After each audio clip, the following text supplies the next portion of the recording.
What's good, everybody? It's your boy, O'Shea Duke Jackson, back at it again with another episode of the Celebrity Junk. Lupita Nyong'o is a Kenyan-American actress. We've seen her in many movies, I believe. Probably one of the major ones is the Black Panther. Very, very beautiful lady, very talented lady. I think her father is a very big politician in the Kisumu area. She's a Luo lady, and I love the Luo ladies. We have some here, and the Luos, they are dark, they are beautiful, and listen, I ain't gonna even talk about what else they got, but they're beautiful, beautiful ladies. But you know, she was dealing with another brother from South Africa, who's in America. I believe he's a TV presenter or something like that. Salima Masakela, all right? And they were what you would consider a power couple. And, you know, a lot of the brothers, especially those in the Pan-African world, were really rooting for them. And basically, it was that they broke up, all right? It was a very public relationship, too. They would post each other, they would do things. And, you know, basically, she was tired of him. Seemed like it was a bitter ending and all that. He didn't really say anything about it, but she did. Lo and behold, she ended up with Joshua Jackson. Now, Joshua Jackson is very interesting because Joshua Jackson had recently been dumped by his black wife, Jody Turner Smith, okay? And so you know what a lot of the brothers was thinking, like, aha, revenge. Look at Zaddy. He didn't came back, you know. His black wife didn't want to really rock with him like that. And now he didn't came back, and now he has this lady. And, you know, he's moving on like ain't nothing happened. Everything is all good. He's booty clapping it up and all of that, right? And they were always hanging out together. It was very public. You know, they were doing their thing. And, you know, all of that was going on and everything like that. I mean, it seemed like she had her match made in Zaddy heaven, right? Now she's confirming that she is single. And this is a picture of her and her cat. I mean, there is no way, and I'm just going to be honest. If somebody wanted to look more single, and this is a picture of her. I mean, she's a good looking lady, but this is she's kind of dusting it up in this picture, okay? And this is what she said: my love for my cat is singular. If I'm ever so lucky to be in a romantic relationship again, it'll be because of him. I was ready to shut that door and lock it and bolt it. He ensured that my heart remains open. I mean, this is a terrible, not that she's unattractive or anything. I've already said she's very attractive, but it just looks like you're about to accept loneliness forever in these photos. This is the photo that somebody takes when, you know, it's all over with. You're ready to be an auntie on the block, and, you know, it's just like nobody's really checking for you all like that, okay? Nobody's checking for you like that. And the question that I have for her is, you left the black guy, and what happened to Zaddy? What happened to white Zaddy?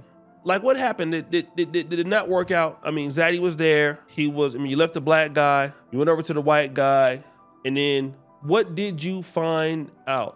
Was this supposed to be different? And this is what a lot of the black women out here forget about, is they think that these situations are going to be different, and they're just not. And Ebony K. Williams tried to warn y'all. Because yes, black men, sure, it might be a little bit more difficult, but if you are willing to date outside your race, the options open up. And I do, but wait, I have to give a caveat for this, because I don't want to make any presumptions.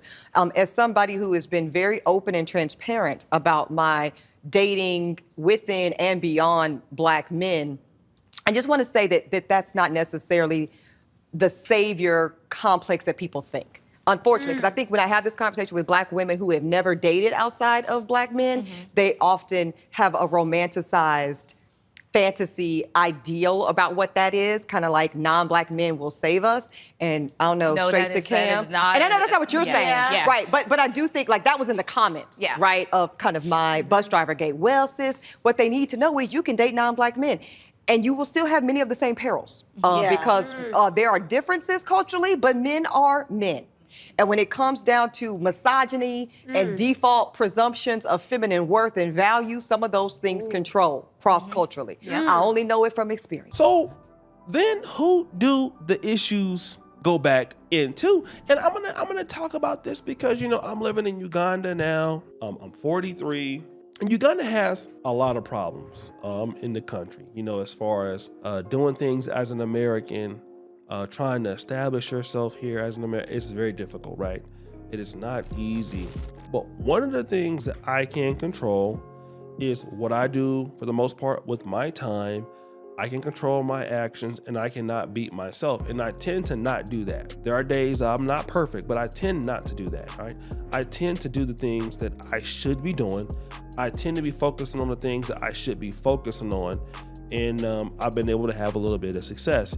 So this country has not stopped me from making my content. It hasn't stopped me from trying to progress, albeit it could be easier if I was living still in Europe. But hey, I'm managing that because I can manage it on my own. There are things that I can do every day, which I'm trying to do. The issue that I have with so many people out here who always want to blame black men or somebody for everything is that when you go over to these other groups, you're still ended up with nothing. You're still not really performing. You're really not progressing. And one of the reasons why you're not really performing or progressing is because it's you. And that is the problem. And what is it that you give to people in relationships? And this is something that's not a woman problem that we need to talk about. It's also a man problem too. And we got to be fair. What does somebody get out of dealing with you? Take yourself out of the equation. I know you can say, well, they're going to get this deep. I'm a real one. I'm straight. I'm a solid. You might think that, okay? And that's nice. And I'm glad that you feel that way. But on paper, you know, what do you offer? What do you really bring for a lady? What do you really bring for a man?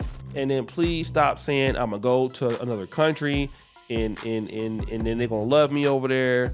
I ain't gotta deal with these American men or American women anymore. I mean, because you may just, that problem of you not adding the value to people will probably follow you. For an example, I know a guy here, great education, super talented, can't move the needle in this market, okay?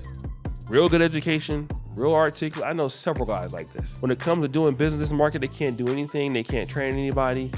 And it's largely because they're missing something in their personality. They don't have good soft skills. And they were talking about how bad America was, and they were so glad to get away from America. And I can understand your frustrations with the American system, especially as a black people, how we're doing over there. But at a certain point, when do you look at yourself? And when does Lupita Nyong'o look at herself and be like, damn, I'm having the same issues I've been having all of my damn adult life? Yes, that's what we want to know. Why did it take you so long? So now, you know, I'm single or you're single, and you know what? I'll just stay with my cat if I need to, which is what you always hear them say. It's always a threat to stay single with the cat and, you know, not even take the accountability. Oh, well, my heart is closed and all this. Well, when your heart is open, it's not really helping anybody. Okay? Nobody is benefiting from your heart being open because what does it come with? Does it come with some level of understanding as a mate? Does it come with some level of love? What does it come with? It has to come with something. And this is what a lot of people just don't get out of it. And then they never change their ways. And it's like, well, you know, I'm this person, I'm rich, I'm known in the industry, you know, people should abide by my rules. And the reality is that life doesn't work like that. I'm sorry, boo. I really wish that life worked like that for you, where you could just get whatever you wanted to get because you're you. But it just doesn't work like that. And you can continue to think about it if you want. You can think about that in the same way if you desire. But I'm here to tell you that you're just not gonna get anywhere thinking like that. And it is not gonna work. And you could do that until you are blue in the face. I really mean that. Until you are blue in the face. I'm talking about Crip Walk blue in the face. And you're gonna continue to go from relationship to relationship to relationship or business to business to business. And you're gonna continue to keep blaming everybody for why you can't do anything. And it's gonna be all your fault. And Lupita Nyong'o, the way she looked in that picture, she wasn't fly like she usually is. Not no makeup, eyes kind of a little bit yellow. I don't know if she got a little jaundice thing going on or not. But trust me when I say it's about to be all over but the shout. And then it's going to be like, oh, these men ain't serious. These men ain't this. These men ain't that. No, it's probably you, boo. By this time, I know that it's you. I need you to stop playing with your life. We're going to need you to do better than this, please. Please. So guys, what do you think? It's your boy O'Shea Dick Jackson back at it again with another episode of The Celebrity Junk. I appreciate you for all that you do. Subscribe to the bell. We're out.